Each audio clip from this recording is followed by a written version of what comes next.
Olá, sou Andréa de Oliveira, sou psicóloga e psicanalista e hoje eu quero falar com você sobre o Winnicott. E os pacientes que ainda não existem, você já pensou nisso? O ser humano herda a capacidade de integração. O bebê, quando nasce, é como se ele estivesse em pedaços, pensando de uma forma mais didática. E quem faz a integração do bebê é o ambiente, é a mãe, o holding, chama-se holding. Mas depende do ambiente para esse bebê ter um ego total. E o ego materno, ele vai ser esse ego auxiliar, vai ser o ego auxiliar para o bebê, até ele ter o seu próprio ego. Então a mãe ela vai apresentando o mundo devagar para esse bebê e em doses homeopáticas, como em conta-gotas, e o ego vai se integrando. E a maior capacidade integrativa, ela vai aumentando, né, o senso de self verdadeiro. O Winnicott ele diz que a sensação de que a vida vale a pena ser vivida é esse self verdadeiro.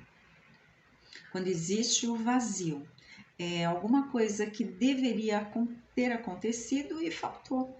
O ego frágil do paciente não é impactante com interpretações que ele não suporta.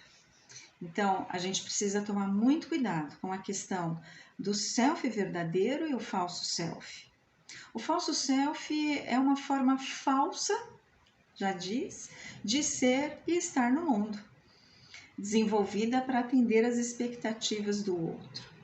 Então, quando nós recebemos alguém na clínica, nós precisamos trabalhar com essa autenticidade do paciente, com esse self verdadeiro. Essa clínica winnicottiana está voltada para a autenticidade do paciente, sim. Algumas pessoas me mandaram mensagem perguntando, mas qual clínica que não está?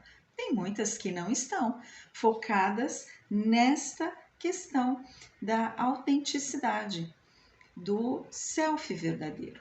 Então, sempre que houver uma falta excessiva ou uma presença excessiva, sem que a criança tenha tempo de integrar essas experiências, a única alternativa vai ser a submissão do self a um outro. Faz sentido isso para você? Bom, a gente vai começar então com uma introdução do livro da pediatria, a psicanálise, né? Tem um episódio interessante que o Winnicott ele precisa ler a partir da própria autenticidade. Então o Masud Khan ele diz que cada um tem o seu próprio, o Winnicott. Eu vou trazer aqui para a gente expandir essa parte do livro. E também tem o livro do Adam Phillips, que é apresentado de uma forma muito interessante, que fala sobre essa clínica winnicottiana tão rica, e ele faz lá suas observações que são muito interessantes, muito ricas, importante aqui para o nosso aprofundamento nessa clínica.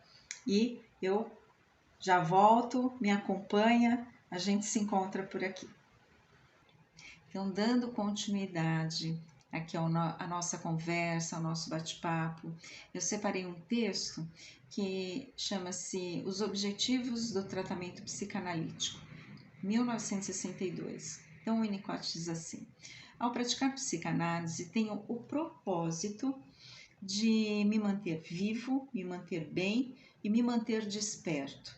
Objetivo: ser eu mesmo e me portar bem. Vamos mais um pouquinho. Uma vez iniciada uma análise, espero continuar com ela, sobreviver a ela e terminá-la. Gosto de fazer análise e sempre anseio pelo seu fim. A análise só pela análise para mim não tem sentido. Faço análise porque é do que o paciente necessita. Se o paciente não necessita análise, então faço alguma outra coisa. Em análise, se pergunta quanto se deve fazer.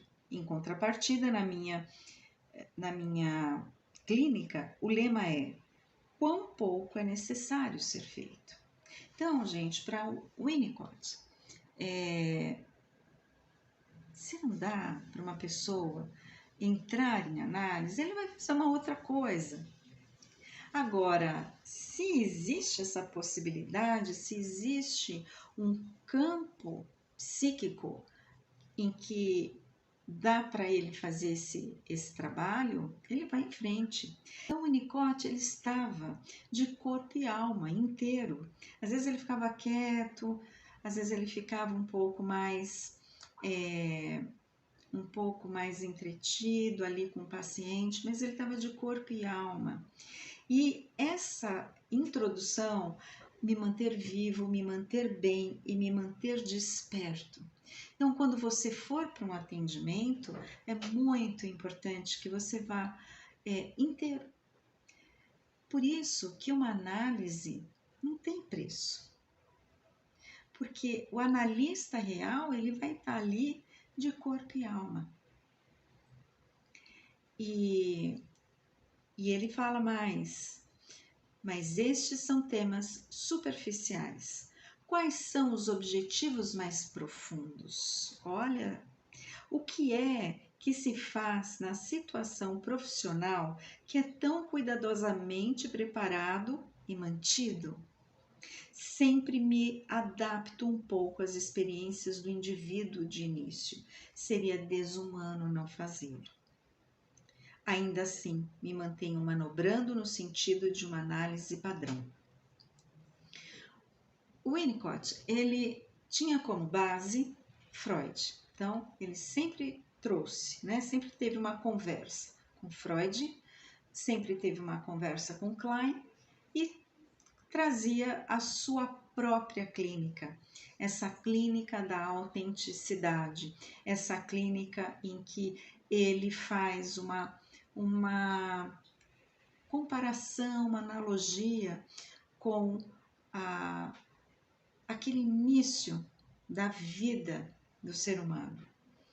Então, ele não estava preocupado em fazer grandes interpretações, porque dependendo de como chega o ego dessa pessoa para você, tem interpretação que não vai fazer nem cócega. É preciso ter um terreno para essa semente. E o processo que o Winnicott traz para a gente assim, olha, você não precisa ficar mostrando o serviço, você não precisa ficar fazendo grandes interpretações e nem interpretações longas. Você pode ter a sua interpretação, a sua intervenção e fragmentá-la, dividi-la e dando aos poucos para o paciente. E dando em doses homeopáticas, da mesma forma que a mãe, suficientemente boa, oferece para o seu bebê o mundo, apresenta o mundo de uma forma homeopática, em conta-gotas, o analista também vai apresentar de uma outra forma o mundo, as interpretações, aos poucos, sem pressa. Bom, mas isso pode acontecer em uma sessão, 2, um mês, 1 ano, 10, não sei, cada um é um. Cada pessoa tem um processo, pode ser que em uma sessão a pessoa conseguiu, e ótimo, e pode ser que em 10 anos aquela pessoa consiga ter um outro insight. Então, espero que esteja fazendo sentido. E ele diz ainda assim, olha, isto significa para mim me comunicar com o paciente da posição em que a neurose ou a psicose de transferência me coloca. Nesta posição eu tenho algumas características de um fenômeno de transição, uma vez que, embora eu represente o princípio da realidade e seja eu quem mantém um olho no relógio e nem por isso deixo de ser um objeto subjetivo para o paciente. Então, o que ele está falando aqui? Que nós, como analistas, somos esse objeto, né? Esse objeto subjetivo e esse objeto real. O objeto real é aquele em que existe a transferência. Esse objeto subjetivo é o objeto em que há a transferência. E o objeto real é o princípio da realidade. É quando o analista fala das horas, é quando o analista coloca as regras do atendimento, é o princípio da realidade. Então, o analista, ele vai passar por esses dois papéis. E ele traz, né, o Winnicott ele diz, olha, eu procuro entender qual é a posição que esse paciente está me colocando. Ele ainda diz que não fazer isso seria desumano. Eu acabei de ler para vocês. E aí ele diz assim, a maior parte do que faço consiste na verbalização do que o paciente me traz no dia. Faço interpretações por duas razões. Se não fizer nenhuma, o paciente fica com a impressão de que compreendo tudo. Dito de outra forma, eu retenho certa qualidade externa por não acertar sempre no alvo ou mesmo estar errado. A verbalização no momento exato mobiliza forças intelectuais. Só é ruim mobilizar os processos intelectuais quando estes se tornam seriamente dissociados do ser psicossomático. Minhas interpretações são econômicas. Então, não precisa ter pressa. O tempo é do paciente, não é o seu. O tempo é da criança, é do bebê, não é da mãe. A gente vai falar mais sobre isso num próximo encontro, num próximo episódio. Eu vou trazer, né, vou destrinchar esses conceitos básicos que a gente precisa entender um pouco melhor, se aprofundar, e a gente se vê então. Até o próximo.